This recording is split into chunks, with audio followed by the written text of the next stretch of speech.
Fala unidade, supimpa, vídeo comunidade na área aqui no canal e você já sabe como funciona esse formato aqui. Não tem roteiro, eu trago posts de várias comunidades que eu navego aí nas interwebs e dessa vez não vai ser só conteúdo de Kingdom, beleza? Então, já relaxa aí e curte porque esse vídeo aqui tá recheado de coisa legal. Tá pronto? Bora! Quando dois generais se encontram em Kingdom... Geralmente era justamente assim que o Hara costumava retratar ali o clímax, o final da batalha, das guerras em Kingdom, né? Os dois generais inimigos se encontravam quando eles eram porradeiros mesmo, porque quando é estrategista eles não vão pro pau assim. E aí, o que eles resolverem lá, a guerra tá resolvida, né? Um x1 ali para resolver o destino de milhares, né? Porém, o Hara vem quebrando essa convenção que ele fazia muito lá no começo, né? Agora, quando os generais se encontram, cara, é porradaria franca, todo mundo ao mesmo tempo lá. Aconteceu isso em Gyou e principalmente agora no arco de Eikyo, né? Que enquanto o Shin tava ali duelando com o Gakuhaku, todo mundo em volta tava, caindo na porrada junto e tentando matar o general inimigo ao mesmo tempo. Então essa forma ficou muito mais dinâmica e muito mais realista, eu diria também, né, em Kingdom. Então felizmente esse formato aqui, que tá muito bem representado pelo xadrez, já tá meio obsoleto em Kingdom. Mas vamos ver, né? Kingdom tem a quarta temporada anunciada para abril de 2022, galera. Isso é uma boa notícia. Isso significa que o anime de Kingdom tá vindo para ficar e entrar pro circuito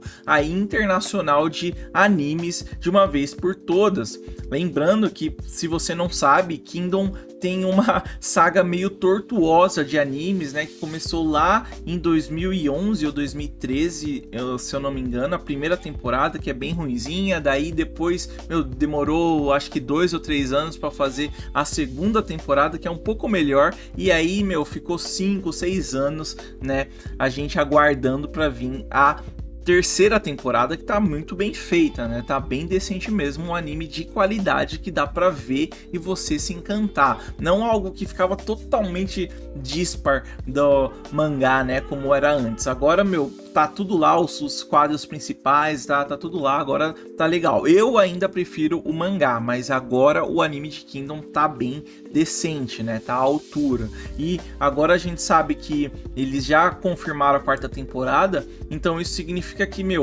se eles continuarem, eles têm pelo menos aí umas 3, 4 temporadas para alcançar o mangá. E tem muita coisa boa pela frente, cara. E nessa quarta temporada, provavelmente eles vão adaptar o arco dos dragões de fogo de Wei, né? Então, cara, muita porradaria tá vindo aí e isso é uma ótima notícia. E um detalhe legal é que Kingdom é streamado exclusivamente pela Funimation, que é da Sony, galera. E esse ano a Sony anunciou a compra da Crunchyroll, ou seja, a Sony deve unificar essas plataformas em breve e Kingdom vai ter ali uma plataforma legal para crescer, já que o anime, vocês devem sempre ter isso em mente, é o outdoor, é a propaganda da obra original, que é o mangá, tá? Então, sem um anime popular, o mangá não se torna popular tão fácil. Porém, felizmente, aqui em Kingdom é o contrário.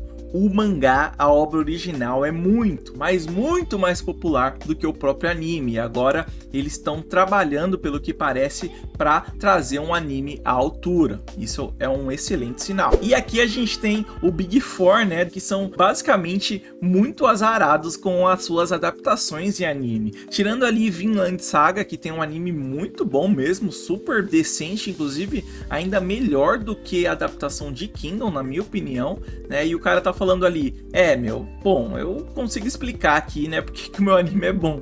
Já Kingdom fala ali, minhas primeiras 2 temporadas, é ruim, mas a terceira pelo menos é boa, né? E aí a menina do Berserk ali fala, as suas 2 primeiras temporadas são ruins. Cara, todas as adaptações do meu anime são ruins, tá ligado? Que é o caso de Berserk. E aí a gente chega em Vagabond, que é um dos Big Four, só que nunca teve uma adaptação em anime e talvez nunca tenha, né? Lembrando que Vagabond ainda não terminou, ele tá num hiato de anos e anos, e isso faz a popularidade dele cair bastante, né? Então não justificaria um anime tão cedo de Vagabond. E um detalhe nesse post é que esse rapaz aí, ó, que tá no quadradinho aqui, ó, do Vagabond, ele se chama Will Poulter, e esse cara, ele vai ser o Adam Warlock na Marvel. Ele vai aparecer no próximo filme dos Guardiões da Galáxia. Fica de olho nele que ele é um excelente ator,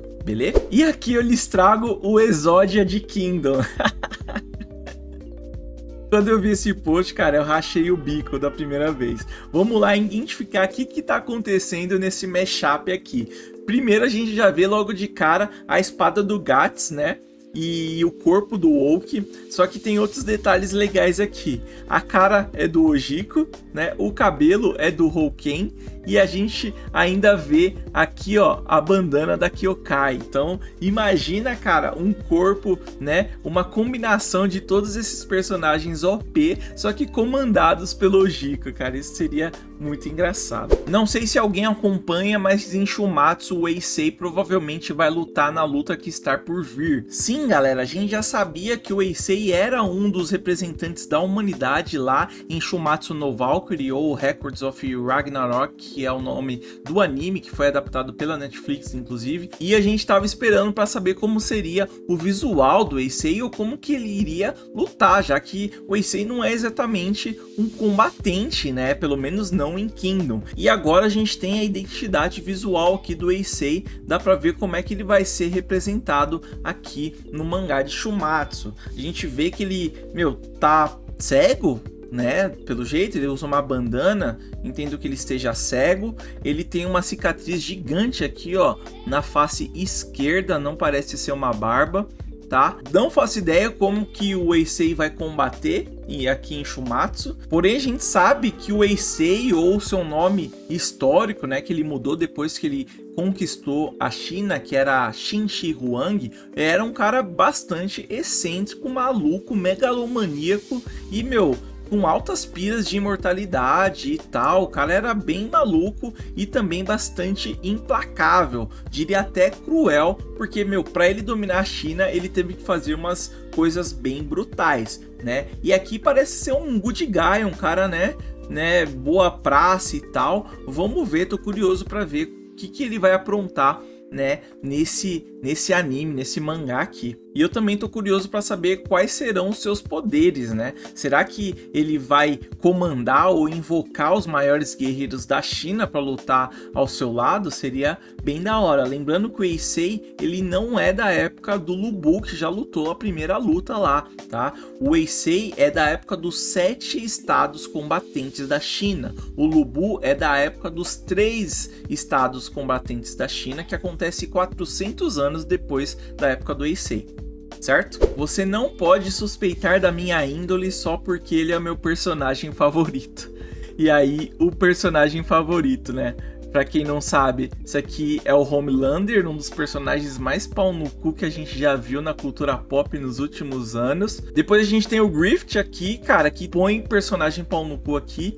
Depois a gente tem o cara lá, o espertão do Round 6, que, meu, fez a gente morrer de raiva lá e matou o indiano roubando as bolinhas de gude dele. Depois a gente tem o Ramsay Bolton aqui, que lado a lado com o Rei Pirralho e o Lannister, que eu esqueci o nome, os cara tá ali no topo dos maiores vilões de Game of Thrones, né, de crueldade, de o cara se pau no cu mesmo. Depois a gente tem o Gil Brando aqui no meio, lembrando que esse é um post de uma página de Jojo, né. Hisoka, que, cara, meu, ele é bastante carismático, apesar de ser malvado, né.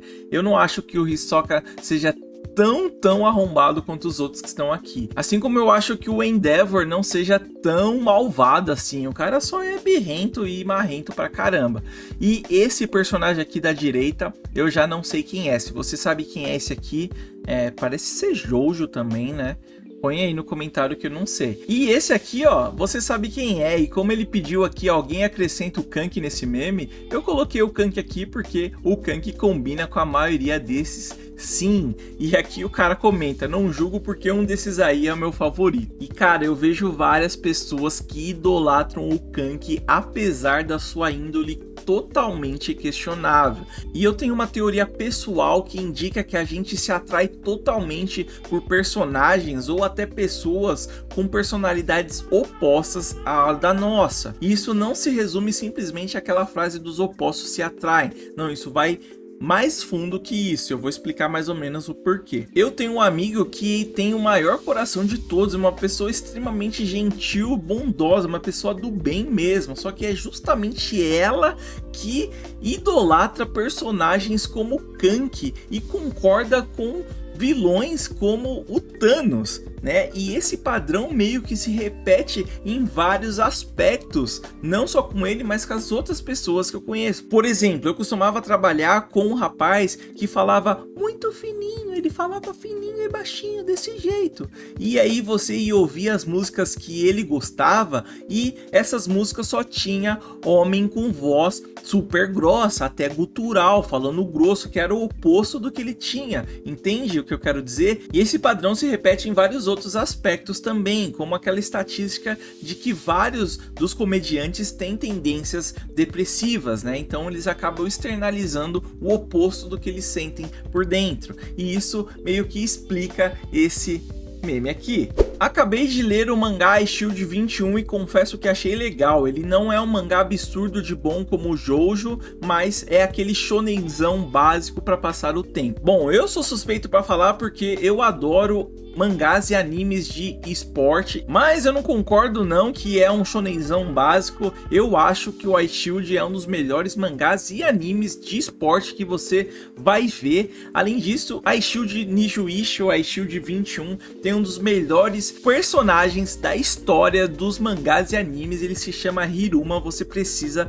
conhecer esse cara. E além disso, esse mangá é desenhado por esse cara aqui, ó, Yusuke Murata, que atualmente está trabalhando em One Punch Man, e ele não só é um dos melhores desenhistas da sua geração, como certamente é o desenhista mais foda aí em atividade nos últimos 10 anos. Então, meu, se você gosta de shonen, de esporte, só vai que a iShield Nijuishi é um excelente mangá. O anime também é legal, lembrando que ele tem poderzinho, mas poderzinho mesmo, tá? Mais ou menos na pegada de Kuroko no Basket, Prince of Tennis, tá? Não é uma pegada realista como é o caso de Slandunk, Haikyuu, Hajime no Ippo, etc. Você tem talento, garoto Kank, o Hakuki entregando legado, né, pro Kank aqui. E existe esse paralelo, pois foi o Hakuki que promoveu o massacre de Shohei lá, onde ele mandou enterrar vivo 400 mil prisioneiros de Zal. E agora a gente tem o paralelo atual com o Kank, onde ele manda decapitar 100 mil prisioneiros de Zal também, né? Apesar desse paralelo, eu acho que o Hakuki faz um paralelo muito mais forte, não com o Kank, mas para com o Ousen. Lembrando que o Renpa disse lá no arco de Sanyo que o Hakuki, aliás, que o Ousen lembra muito o Hakuki pela forma de batalhar, de não lutar batalhas perdidas, né? Ele só luta batalhas que ele pode vencer, na sua especialidade de montar e defender fortes, né? E também na sua característica híbrida de batalhar, porque ele não só era um grande estrategista, como também ele era porradeiro e ele ia pra porrada também. Por isso que o Hakuki tinha o título de Deus da Guerra, porque o cara era sinistro, certo? E eu acho que o paralelo aqui é maior com o Ousen do que com o próprio Kank, apesar de eu não achar o Ousen um exemplo muito forte de general híbrido, tá? Eu acho que generais híbridos estão mais para o próprio Renpa, o Hiboku e também o Oki. Shingeki no Kyojin é mais um exemplo de, abre aspas, o autor não seguiu a teoria que eu fiz na minha cabeça pro final, então vou dizer que é ruim. E aqui eu queria falar disso há um tempo já, e eu tô usando esse post aqui de bode expiatório para eu falar isso.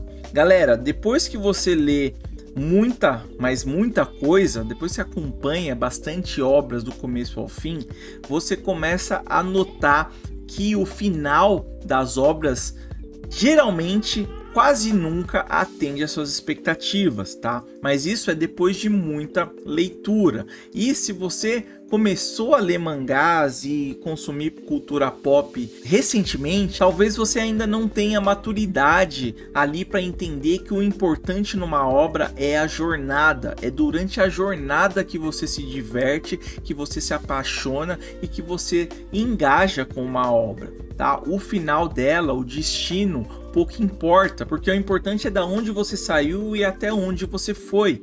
Esse miolo é o importante. Chegando lá no final, dificilmente o autor vai atender a sua expectativa e fazer o que você acharia certo. Isso acontece? Sim, acontece em casos esparsos e muito raros, como aconteceu, por exemplo, em Fullmetal Alchemist, que é um mangá e um anime fechadinho, redondinho, não dá para reclamar, e a gente nem discute, nem comenta muito Fullmetal, porque não existe essa polarização de gente achando ruim ou gente achando, muito bom, negócio divino, porque é um negócio fechado, entregue bonitinho. Aconteceu isso também com Breaking Bad, é uma série excelente do começo ao fim ali, que foi entregue e tudo certo.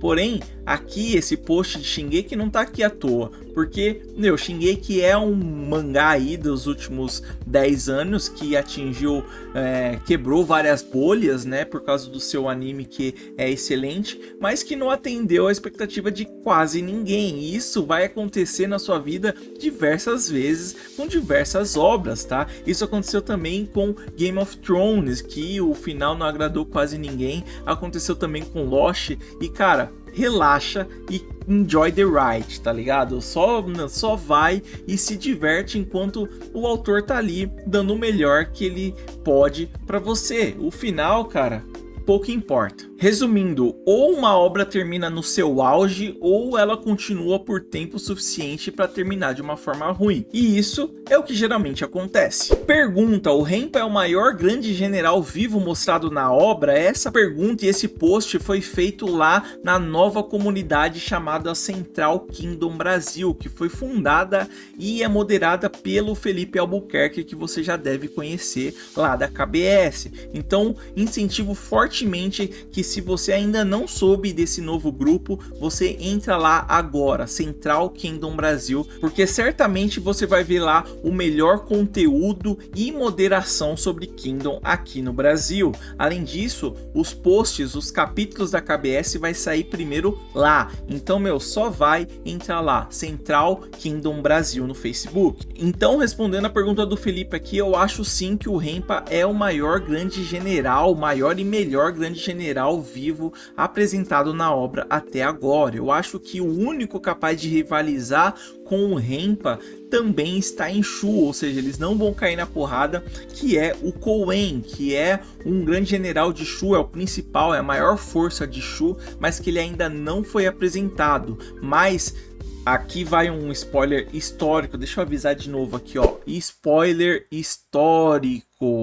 Esse Kouen é o cara que vai fazer o Olsen sair da sua aposentadoria para conseguir conquistar Shu. Então, lá pro final de Kingdom, a gente vai ver um embate histórico e completamente memorável do Olsen contra o Kouen, galera. E nesse momento, sim, eu acho que o Olsen já vai estar no nível tanto do Renpa quanto do Kouen. O que é melhor? O vilão que é mal por ser mal, ou o vilão que é mal por um ideal justo distorcido? E o que eu acho que ele quis dizer aqui, ó, com um vilão que é mal por um ideal justo distorcido, ele está se referindo a vilões cinza, certo? Que são vilões que estão bastante em voga nas obras de um tempo pra cá. Esse tipo de vilão que é mal por ser mal já caiu por terra, né, na cultura pop há algumas décadas já, que são vilões ali preto no branco, que são maus por ser maus mesmo. Em contrapartida, eles têm um protagonista ali que é bom por ser bom, um personagem que é exemplo de virtude, que é muito generoso e bonzinho, tipo Luke Skywalker, Harry Potter, o próprio Goku, o Frodo de de Senhor dos Anéis, né? E em contrapartida eles têm vilões que são apenas maus, né? Que são a força do mal encarnada que quer destruir tudo, que nem o Voldemort, o Darth Vader, o próprio Freeza, né? E o Sauron, no caso do Senhor dos Anéis. E esse modelo já não está sendo muito utilizado graças a Marvel, galera. Porque o que acontece? Uma história de quadrinhos lá na época na Era de Ouro, né? Até um pouco da Era de Prata dos quadrinhos, os vilões principalmente da DC era esse poço de maldade, né? Em contrapartida, os próprios heróis da DC eram um poço de virtude, né? Tá aí o Superman que não me deixa mentir. Porém, quando a Marvel veio, ela já veio humanizando mais os seus personagens, né? Tinham heróis que eram bons, só que tinham traços de anti-herói, como era o caso do Wolverine, ou tinham heróis que eram totalmente anti-heróis, como é o caso do Justiceiro, e também heróis que eram super bonzinhos, só que passavam por dificuldades do dia a dia, como era o caso do Homem-Aranha. Porém, a Marvel também trouxe vilões que eram mais humanizados, com propósitos de você conseguir entender ali e até concordar de certa forma, como é o caso do Magneto, por exemplo. E é justamente com esse tipo de personagem que a gente se identifica, pois eles estão muito mais próximos da gente do que um semideus, como era o caso da DC, né? Cujo personagem que a galera mais gosta hoje é justamente o Batman, que é o oposto ali do Superman, que é basicamente um deus na Terra. O Batman ali, mano, é preparação, porrada na cara e ossos quebrados, entendeu? Então é por causa desse legado aí da Marvel e DC que hoje a gente tem, né, séries como Game of Thrones, onde todo mundo é cinza e todo mundo tá certo e errado ao mesmo tempo. Isso acontece muito aqui em Kingdom também, e a gente tem vilões como o Killmonger e o próprio Thanos no cinema. Então tudo isso foi para responder que o melhor vilão é o vilão cinza, o que não tá nem errado e nem certo. Ele é o herói da sua própria história, e para ele tá certo, e ele tá utilizando os meios para justificar os fins. Outro bom exemplo de vilão cinza é o Ozymandias lá de Watchmen. Se você ainda não assistiu o filme ou não leu o quadrinho de Watchmen, tá super recomendado. Ele tá aqui, ó, em cima, né, na categoria, na prateleira ali dos melhores mangás, inclusive, mesmo sendo uma HQ. Qual shonen tem a melhor trilha sonora? Bleach, Naruto, Shingeki no Kyojin, One Piece ou Hunter x Hunter? Com certeza, sem sombra de dúvidas, Bleach, tá? As aberturas e os encerramentos de Bleach carregavam nas costas os eventos de anime, tá? E, cara, apesar de Naruto também ter boas músicas, memoráveis músicas também, o Bleach dava de lavada, meu. Eu lembro de cor aqui várias, tipo Asterisk, que é a primeira abertura, que é aquela Miyageta Yozora Hoshitashi no Hikari. E ainda, meu, tinha várias músicas do Overworld, que eu não lembro o nome, tinha Ichirin no Hana, After Dark, Shoujo S. Cara, a trilha sonora de Bleach tá entre as melhores de todas. E aqui só comentando, Hunter x Hunter, pô, os caras utilizaram a mesma abertura a temporada toda do anime de 2011, né? One Piece tem várias boas músicas, só que daí eles começaram a tirar as músicas de encerramento e as músicas de abertura, né? Pelo menos as novas de 10 anos pra cá, não me pegou nenhuma assim fortemente do anime. E, meu, Shingeki no Kyojin tem aquela primeira que é muito boa, da primeira temporada, mas essa música de abertura da última temporada, que negócio chato, hein, cara? Não curto. E Naruto, como eu disse, tem várias boas e memoráveis também, mas Bleach ganha. Um dos momentos mais divertidos que eu só percebi na minha terceira leitura. Galera, esse aqui eu vou precisar mostrar para vocês em tempo real o que aconteceu. Se você não identificou nessa página ainda, eu vou mostrar aqui para vocês. Espera aí. Bom, vamos lembrar o que aconteceu nesse momento do arco de Kokuyo, tá? O Kanki sorrindo aqui, né? Meu, aqui, ó, a galera do Kanki tudo preparada para a guerra aqui, ó, a galera com sangue nos olhos, né? Lembrando, ó, só de ver isso aqui, esse morro aqui, você já sabe que é o arco de Kokuyo, certo? Essa bandeira aqui é Kanki também, tudo dá pra ver pela identidade visual das armaduras, todo mundo pronto aqui, ó. Meu, o sol a pino, indicando que é meio-dia, né? Hora de cair na porrada. A unidade de Rishin pronta aqui também, a Kokuyo já inclinada assim, ó, pra começar a cavalgar, certo? E aí, ó, nada acontece. Aí a Coco fica, aí o Kisui fala, aí o Kisui olha ali, nada acontece, a Karyoten olha pra trás, não fala nada, o sol continua pino, o Kamo, é Kamo? Não lembro o nome desse cara aqui, mas é o cara que morreu pro arco lá do Jin. O Maron, né, a galera olhando pros lados assim, ué, cara, por que tá acontecendo, né, cara?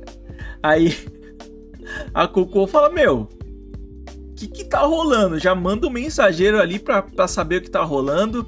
A Karyoten já veio aqui, ó, começou a entardecer, deve ser, sei lá, umas 3 da tarde. Já manda um mensageiro entender o que tá acontecendo também. Aí aqui embaixo, ó, os mensageiros estão chegando onde o Kanki tá. A galera já tá tretando aqui, ó. Tá todo mundo impaciente. E olha como ele tá aqui, ó. O Kanki, ó, entardecer, tranquilão. Kisui, meu, o que tá acontecendo? Galera olhando e o Kanki sorrindo, né? Chegou a noite e o Kanki lança aqui, galera. Você não acha isso engraçado pra caralho, Ojiko? E aqui, ó, o Keisha olhando com fúria, né? Tipo, meu, tentando entender por que o Kanki não atacou, galera. E vocês vão lembrar que essa foi uma estratégia do Kanki que quando a gente lê da primeira vez não faz o menor sentido. Por isso que é tão engraçado depois que você relê Kingdom, porque o Kanki tinha toda a vantagem para atacar a colina de Kokuou nesse dia aqui. Só que ele escolhe ficar apenas assistindo e não fazer nenhum movimento, galera. E foi isso que ajudou o Keisha a abandonar sua posição de vantagem e atacar o Kanki. Ele ficou impaciente devido a esse disrespect, digamos assim, que o Kanki fez a ele. E assim que ele desce a montanha para atacar a unidade de Shin, que também serviu como isca aqui nesse arco, o Kanki atravessa o flanco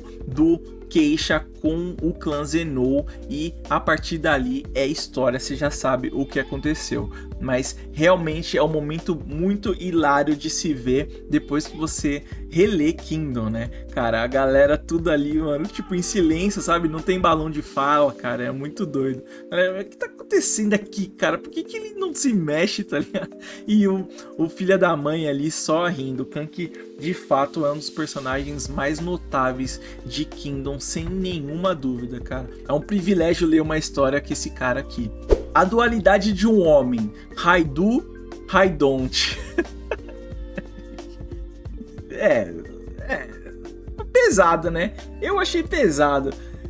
Tipo de piada que só dá pra fazer aqui em Kingdom, né, velho? Porque, meu, esse final aqui do Haido foi pesado, hein, galera? E eu cravo aqui que o Haido é sim um dos personagens mais badass que a gente viu em Kingdom até agora. E se você tá aqui nesse vídeo e você não lê Kingdom e você olha aqui o que aconteceu, você não faz ideia o porquê disso aconteceu e como isso aconteceu e o que isso gerou, tá? Então, meu, se você tá aqui e não leu Kingdom e você tá vendo essa cena, eu recomendo fortemente que você descubra por que isso aconteceu. Só vai. Cosplay 10 de 10, cara. Mano, caraca, esse foi um dos melhores cosplays que eu vi na minha vida. É por isso que tá aqui no vídeo. Cara, esse cosplay de Sr. Pink ficou muito da hora, cara. Puta merda, que inspiração. O Sr. Pink, galera, que tem um dos melhores flashbacks, né? Na verdade, nem é um flashback direito, é um mini flashback da história dos mangás. É um negócio que, meu, comoveu todo mundo. Eu tenho certeza que se você leu One Piece ou você viu o anime de One Piece e você se lembra do flashback desse cara, eu sei que você quase chorou. Inclusive o Guto da Cronosfera tem um excelente vídeo explicando, né, os conceitos, o porquê desse personagem, né, quase que random ali, é um dos capangas do Doflamingo que só aparece ali no arco de Dressrosa, que nunca mais apareceu de novo, né, apareceu numa capa, se eu não me engano, depois. Cara, ele tem um dos flashbacks mais comoventes que eu já vi na vida, cara. E esse cara representou o Sr. Pink muito, muito bem, cosplay 10 de 10. O que dizer desse gênio? Simplesmente foda, a inteligência dele foi absurda, um verdadeiro vice-capitão. Observação Hawkins muito bucha. Cara, meu, aqui várias coisas pra falar, várias emoções, capítulo de One Piece aí da semana passada, que foi muito, muito, muito bom. E essa imagem aqui, apesar de ser do Kamazou, né, na verdade é o Killer, que brilhou aí no último capítulo. E cara, muita coisa pra falar, muita coisa pra falar. A primeira coisa que eu queria dizer é que o Hawkins, ele coloca aqui, ó, Hawkins muito bucha. Que decepção esse Hawkins foi pra mim, hein, cara. O cara era todo esotérico ali, que nem eu, mano. Usava as cartas de tarô, né. O cara tinha ali o visual do Joey Jordison, do Slipknot, que inclusive morreu há pouco tempo, o RIP Joey Jordison. E cara, eu esperava muita coisa do Hawkins e acabou que o cara virou ali um gado conformado do Kaido e que foi honrado pelo cara que faz jus ao seu cargo de imediato do bando do Kid, que é o Killer, cara. O cara que surpreendeu todo mundo e conquistou nossos corações aí no último capítulo de One Piece. Agora vamos falar nos detalhes que eu separei aqui sobre essa luta do Killer versus os Hawkins, galera. Vamos lá. O capítulo 1029 de One Piece, intitulado A Torre, em referência à carta de mesmo nome de tarô, cuja qual o Hawkins saca ali no final do capítulo para poder bufar o seu gigante de palha, possui várias e várias referências que se comunicam e se conectam diretamente com o momento de One Piece que a gente está vendo. E eu, como astrólogo e também por entender um pouquinho de tarô, eu vou explicar para vocês os simbolismos escondidos que tem nessa carta. Primeiro, eu vou usar o meu livro aqui de tarô para ler para vocês o que essa carta da torre ela significa. Ó, a destruição de si mesmo na beirada do abismo. Você trabalhou muito para construir tanto, para edificar grandes muros e criar coisas maravilhosas. Você se ligou a elas, considerando-as como extensões de si mesmo, sua personalidade, o seu ego. Porém, este foi o seu erro. No fim, tudo precisava ser destruído. A carta da torre, galera, significa uma grande mudança e é por isso que a representação dela, não importa o baralho, você pode ver que aqui do lado você tem várias versões, mas a minha versão é diferente, porém com a mesma simbologia, sempre com a torre no meio, uma coroa caindo, um raio vindo aqui da direita aqui e a torre lá desmoronando e pegando fogo. A gente sempre vê também dois monarcas aqui caindo, né, simbolizando muito provavelmente o rei e a rainha. E isso tem tudo a ver com One Piece, galera, porque a carta da torre, o próprio Hara explica, né, no mangá, que significa uma grande mudança, porém o resto das simbologias se conectam bastante no sentido de que o rei e a rainha representam justamente o Kaido e a Big Mom, certo? Isso também é representado pelo o fogo, né, que seria o Kaido, né, ele cospe fogo, e o raio, a própria Big Mom, né, a coroa caindo, né, ou seja, eles estão sendo destronados, né, eles estão saindo do poder, e também ao topo de Onigashima, né, que eles estão lutando não à toa ali no domo de cima, certo? E a carta da torre tirada pelo Hawkins, que, meu, parecia ali meio jogado, né, cara, se conecta completamente com isso. O Oda, como sempre, utilizando tudo de todos, né, ele tem uma equipe, não sei se é o editor, se é ele mesmo, se são os assistentes, eles têm uma equipe que pega as referências, não importa da cultura, de onde, né, da época, ele consegue colocar tudo em One Piece. Eu acho isso bastante genial, né, e até o ato aqui de gravar esse vídeo eu achava que eu seria o único aqui, né, do YouTube que traria essa referência de tarô para vocês, mas eu dei uma pesquisada e o Evandro Fusari já tinha falado isso no vídeo de review dele da semana passada. O cara nunca decepciona, então fica aqui o meu adendo, né, os meus 2 centavos, meu acréscimo a essa informação. O Evandro manda bem demais, cara. Então, se você curtiu esse formato, se você aprendeu uma coisa nova, se eu te arranquei um sorriso, já deixa um like sincero nesse vídeo aqui, se inscreve no canal, checa a sua inscrição, certo? Para receber mais conteúdo que nem esse. Também